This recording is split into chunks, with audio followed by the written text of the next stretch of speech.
আজ যে গল্পটি শোনাবো সেটি হলো কুমারেশ ঘোষের লেখা বন্দুক আর বন্ধুরা।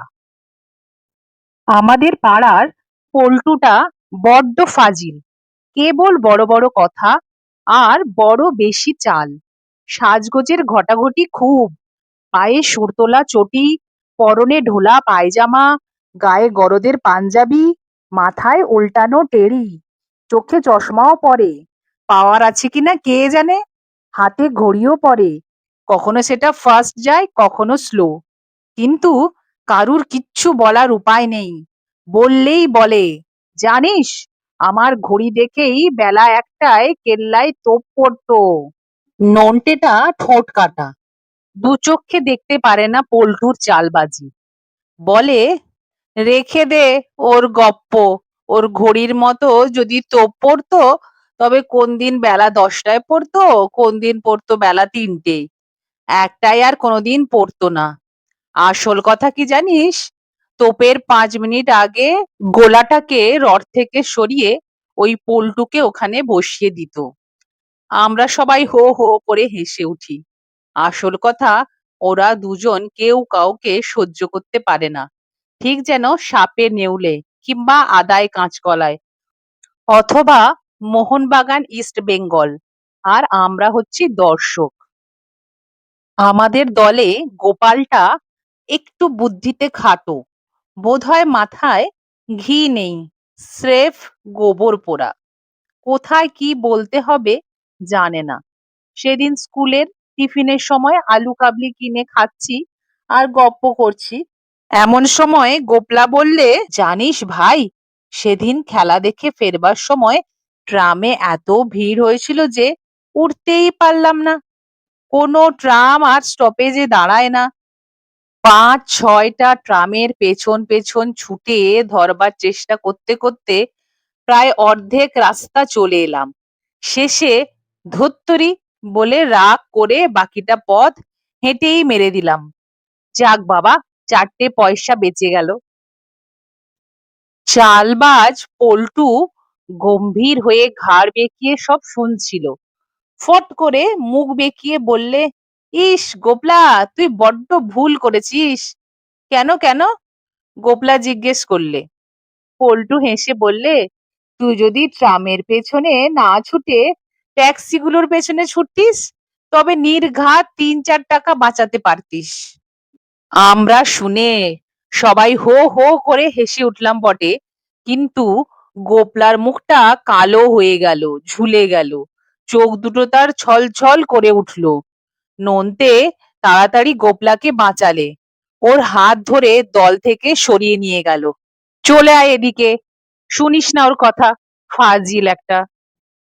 তারপর অনেক দিন কেটে গেছে, পল্টুর চালও বেড়েছে, নন্দের রাগও বেড়েছে, আর গোপলার বুদ্ধিও একটু বেড়েছে বোধহয়, কারণ আর সে বেশি কথা বলে না। সেদিন এক বাগানে সবাই ফিস্ট করতে গিয়ে গল্প করছিলাম। রেমো বললে, আচ্ছা, এই সময় যদি একটা হরিণ আসে তো কি করবি তোরা? প্রায় সবাই বলে উঠলাম, কেন, ধরে কেটে রান্না করে খেয়ে সাবার করে দেব। আর যদি একটা বাঘ আসে, বললে রেমো। এবারে প্রায় সবাই বললাম, বাঘ? বাঘ এলে চোঁ চোঁ করে পালাবো, নইলে বাঘটাই যে আমাদের সবাইকে সাবার করে দেবে। দূর বোকা, পল্টু বললে, বাঘ কখনো সবাইকে একসঙ্গে মেরে আরাম করে খেতে বসে? তারও প্রাণে ভয় আছে, আমাদের যে কোনো একটাকে মুখে তুলে নিয়ে পালাবে। তারপর হেসে বললে, হয়তো নন্টে তাকেই নিয়ে পালাবে।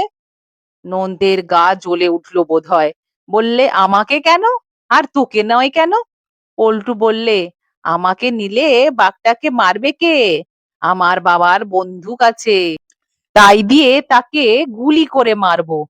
অ, নন্টে বললে, এতক্ষণে বুঝলাম, বাঘটা আমায় মুখে করলেই আমি জোর হাতে বলবো, দাঁড়াও হে ব্যাঘ্র মশাই, পল্টু বাড়ি গিয়ে তার বাবার বন্দুকটা নিয়ে এসে আগে তোমাকে মেরে তার বীরত্ব প্রকাশ করুক, তারপর তুমি আমাকে খেও। সবাই হেসে উঠলাম। রেমো বললে, সে আবার কি করে হয়? বন্দুক ছুড়লে বাঘটা তো মরেই যাবে। নন্টে বললে, তুই জানিস নে, পল্টু যখন বন্দুক ছুড়বে সামনের দিকে হুস করে গুলি বেরোবে ঠিক পিছন দিকে। এমনই ওর টিপ। আর নয়তো বাড়ি থেকে ঘুরে এসে বলবে, ভাই, বন্দুকটাকে মার ক্যাশ বাক্সের মধ্যে অনেক খুঁজলাম, পেলাম না। মানে? চটে গেল পল্টু। মানে বন্দুক তোদের আছে কিনা তারই ঠিক নেই। ঠোঁট উল্টে বললে নন্টে। বটে? পল্টু বললে, জানিস, ভুটানের এখনকার রাজার ঠাকুরদা বন্দুকটা আমার ঠাকুরদার বাবাকে প্রেজেন্ট করেছিলেন। অবশ্য কারণ ছিল, তিনি নাকি এক ফোঁটা হোমিওপ্যাথি ওষুধে সেই রাজার রক্ত আমাশা সারিয়ে দিয়েছিলেন। তারপর জানিস, ওই বন্দুক দিয়ে ঠাকুরদার বাবা, ঠাকুরদা আর আমার বাবা বাঘ, ভাল্লুক, সিংহ মেরে মেরে বন প্রায় উজাড় করে ফেলেছিলেন। রীতিমতো দামি বন্দুক, ডবল ব্যারেল। আর এমনই মজা, একবার গুলি ছুড়লে হয় ঠিক গিয়ে জন্তুটার কপালের মাঝখান ফুঁড়ে বেরিয়ে যাবে পিছন ধার থেকে, এত জোর। নন্টে থামিয়ে দিল তাকে মাঝপথে। বললে, যা যা, বাজে বকিস না। দেখাতে পারিস তোদের বন্দুক? তাহলে বুঝি। কথাটা শুনেই পল্টু কেমন থমকে গেল। বললে, দেখাতে? দেখাতে আমি পারি, তবে তবে তবে কি?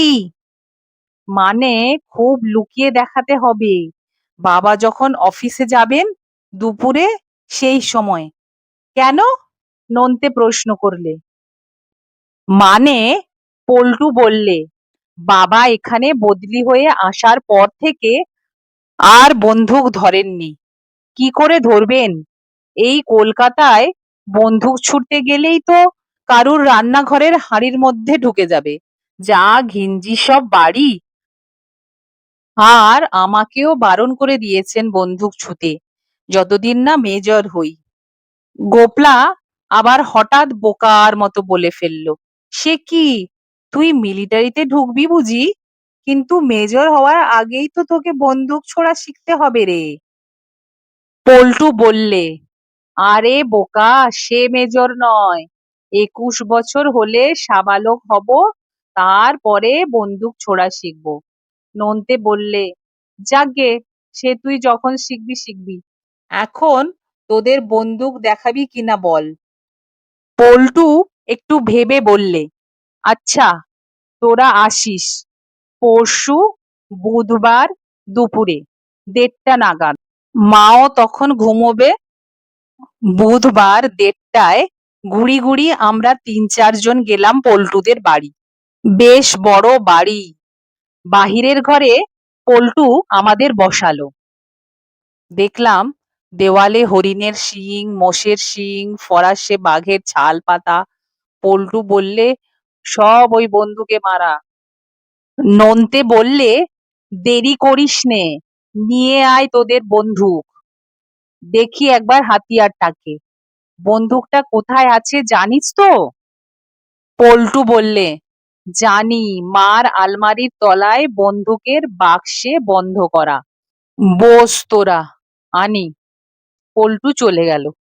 আমরা ভাবতে লাগলাম সেই অদ্ভুত ভুটানি বন্দুকের কথা, যা ছুড়লেই গুলি গিয়ে লাগে জন্তুদের ঠিক মাঝ কপালে। শুধু তাই নয়, যার দাপটে কত না জীবজন্তুর ইহলীলা শেষ হয়েছে। কয়েকটি প্রমাণ তো আমাদের চোখের সামনেই। একটু পরেই পল্টু এলো পা টিপে টিপে। হাতে তার লম্বা একটা বাক্স, টেবিলের উপরে রাখলো সেটা।